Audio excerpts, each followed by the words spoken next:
এটা বাটা মাছের রেসিপি। কেমন লাগলো তোমরা কমেন্ট করে আমাকে জানিও। দেখো আজকে রান্না করছি আমি বাটা মাছ নিয়ে নিয়েছি, নুন हलूद माखिए निয়েছি। इस फिश का नाम है बाटा।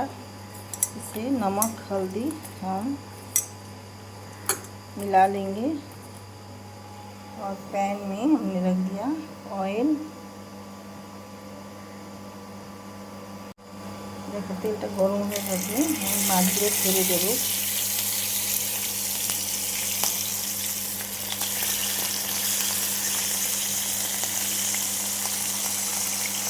মাছগুলো ভাজা হয়ে গেছে, আমি এবার তুলে নেব। দিয়ে দিলাম কালো জিরে, পেঁয়াজ,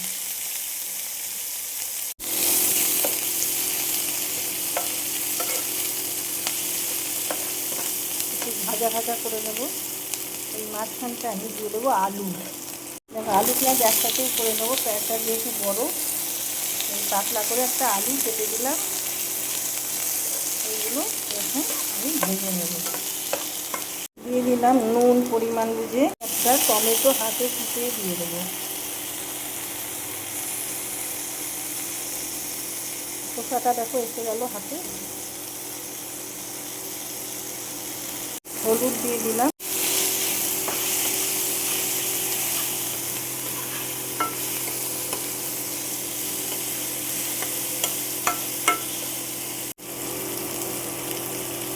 একটু মিষ্টি দিয়ে দিলাম, গুড় দেবো, লঙ্কা গুঁড়ো, কাশ্মীরি লঙ্কার গুঁড়ো অল্প করে,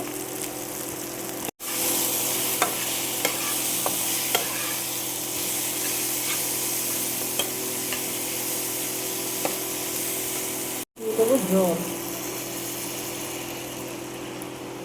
ঢেকে দিলাম। দেখো ঝোলটা ফুটে গেছে।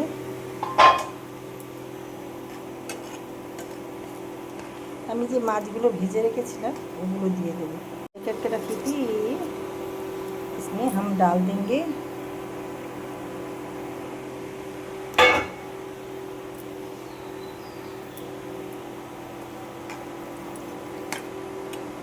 একটু অসুবিধা হচ্ছে যেহেতু গ্যাস সিলিন্ডার ফুরিয়ে গেছে।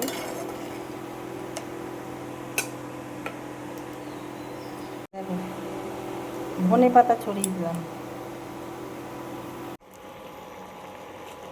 দেখো আলুগুলো সেদ্ধ হয়ে গেছে একেবারে।